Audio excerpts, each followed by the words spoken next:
Disclaimer: this post is covering some politics. Now, lately, I've tried to stay away from politics. I find that covering politics is extremely divisive. However, my platform is called NYCTalking.com, and we in New York City have a mayoral race happening.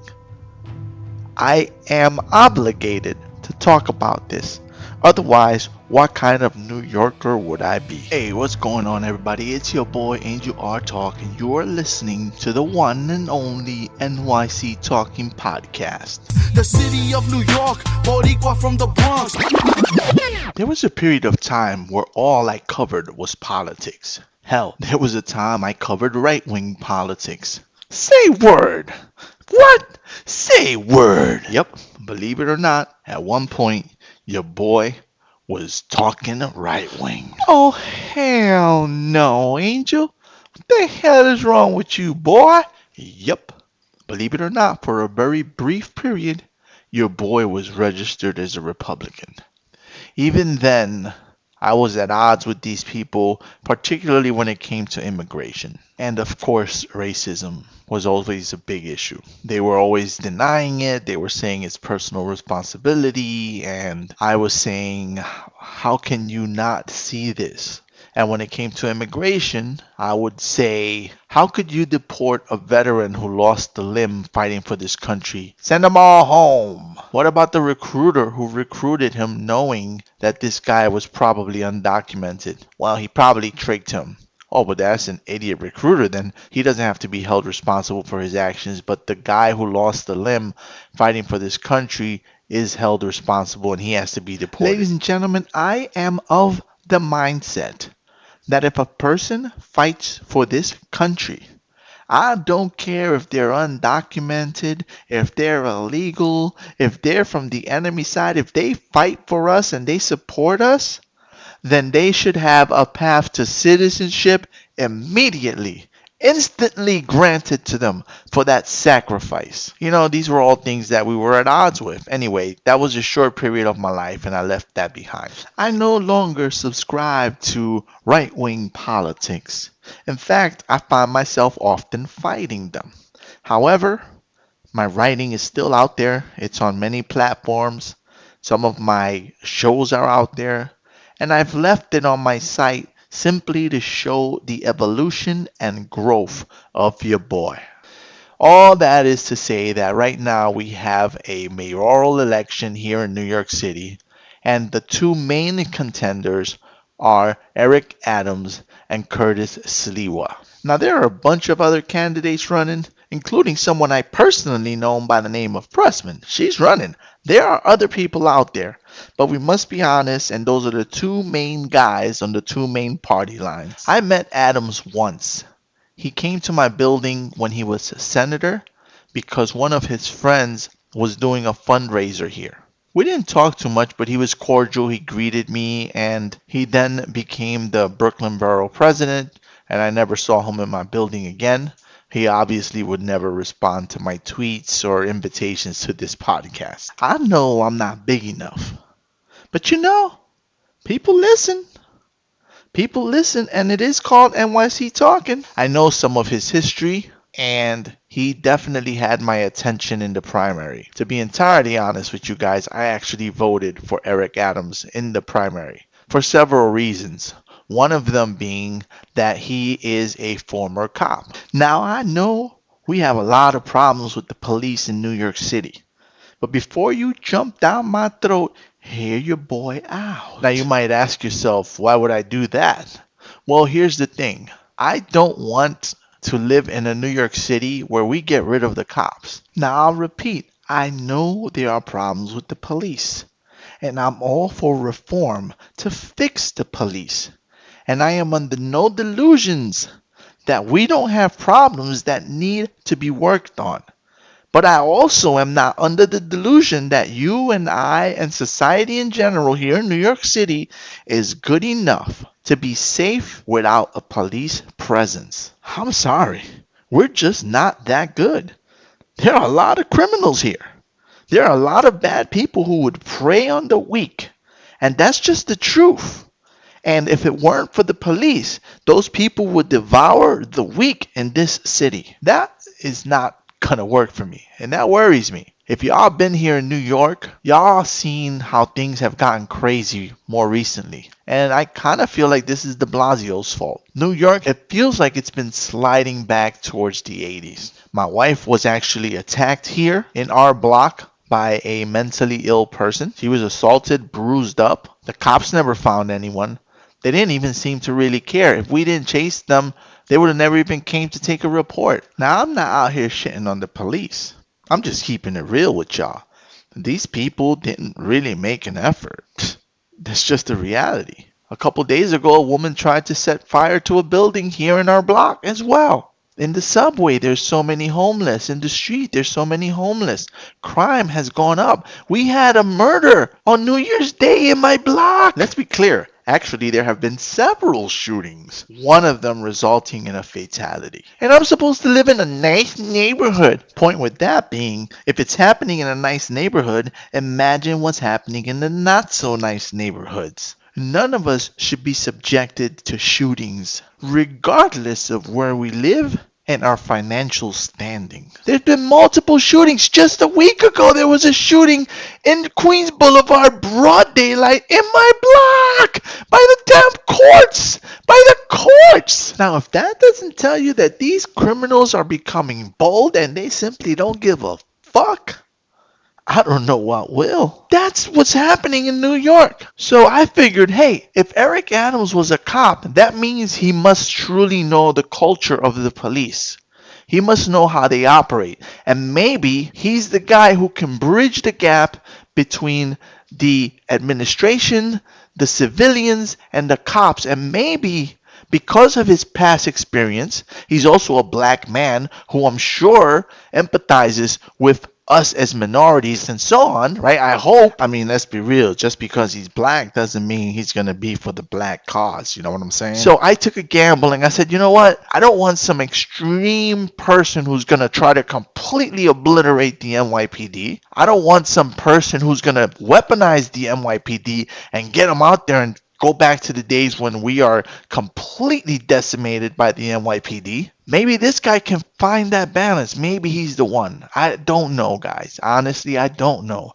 But I took a chance with him as the primary candidate on the Democratic side. That's who I voted for. On the Republican side, you got Curtis Sliwa. Curtis Sliwa has been out here for years grinding. Now, I have to say the guy does say some crazy things. He's a bit of a nut job at times, but it cannot be denied that he's been out here on the street, boots on the ground, grinding for years. For years, I'm talking way back to the 70s, my man's been out here grinding, trying to get things done. Now, in terms of visibility, I've been seeing more Curtis Sliwa promotions than I've seen from Eric Adams. Actually, I've not really seen anything from Eric Adams out there. He has been out here.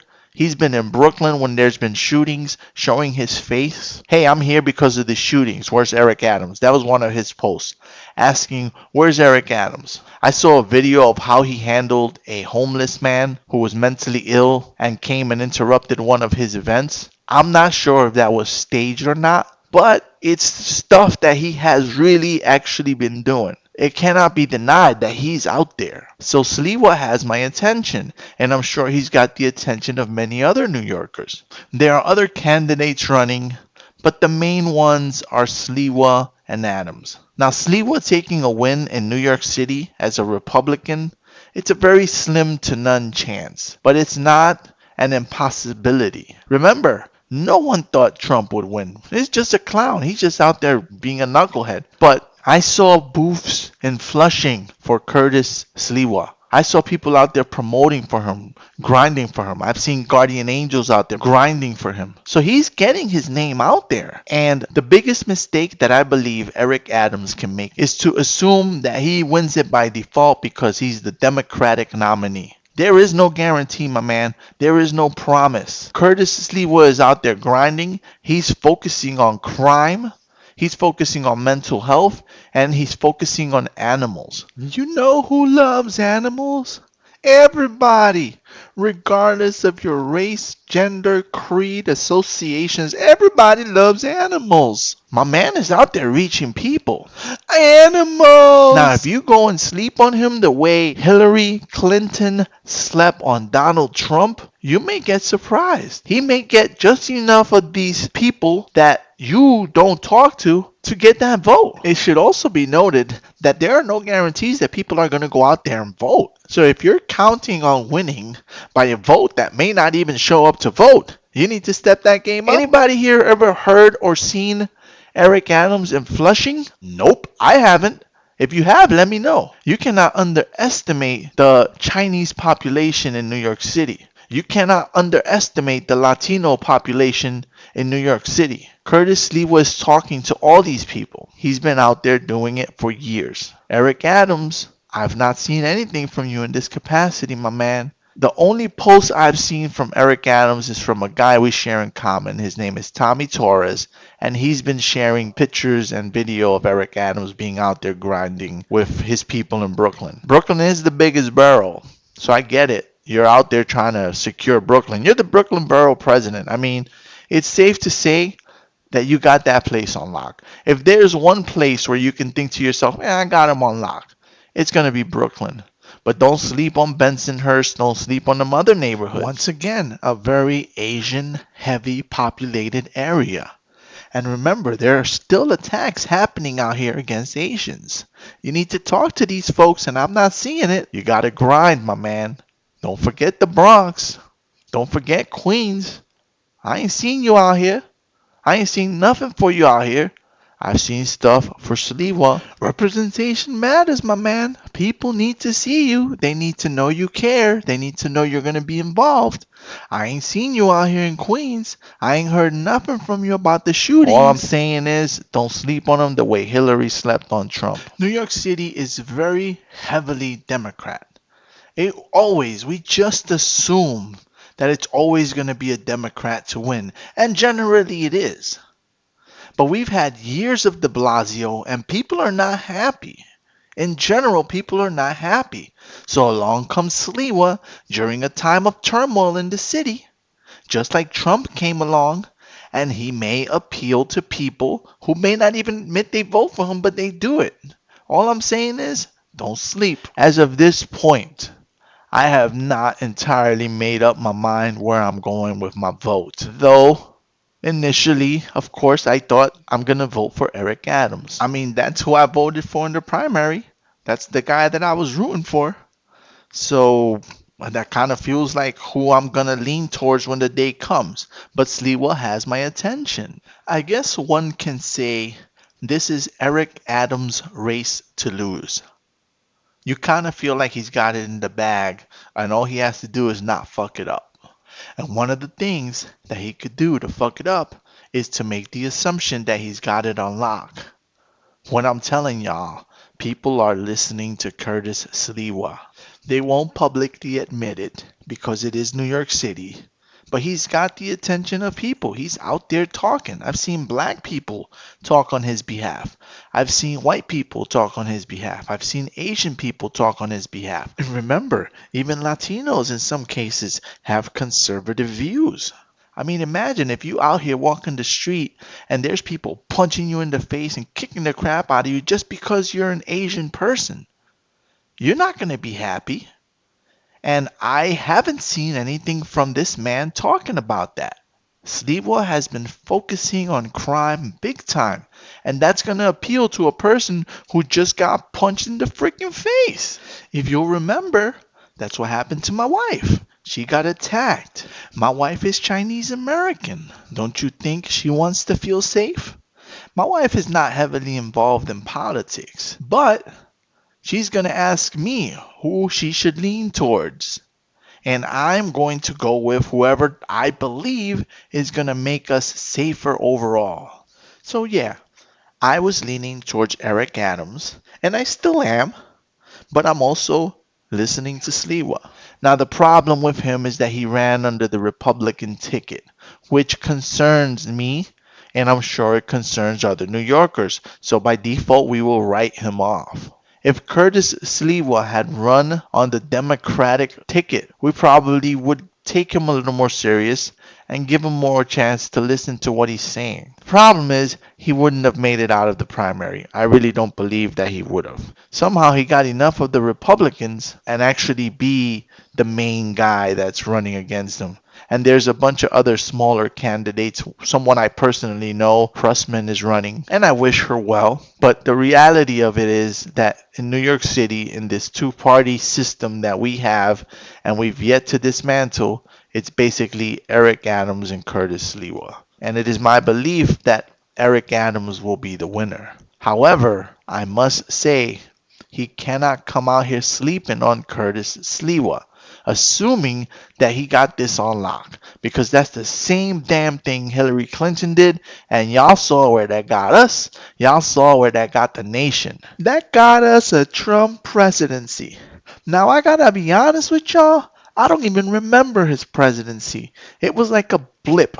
It was like I was just holding my breath waiting for that freaking guy to get out. But man, was that guy divisive, and man, did he hurt our country overall. And I'm not saying that's what Curtis Sliwa would do, because I've not seen the same rhetoric from him as we did from Trump. But I'm saying, don't sleep on that dude. Eric, you've been invited to my podcast. Curtis, you've been invited to my podcast. Anytime y'all want to come on, the invite is still open. I doubt you'll even listen to this, but hey, who knows? Invitation's open. Let's see how this continues. You are listening to the NYC Talking podcast. www.nyctalking.com. Please like NYC Talking on Facebook. Please follow Angel R Talk on Twitter and Instagram. We are NYC Talking, the realest lifestyle blog ever. Thanks for listening.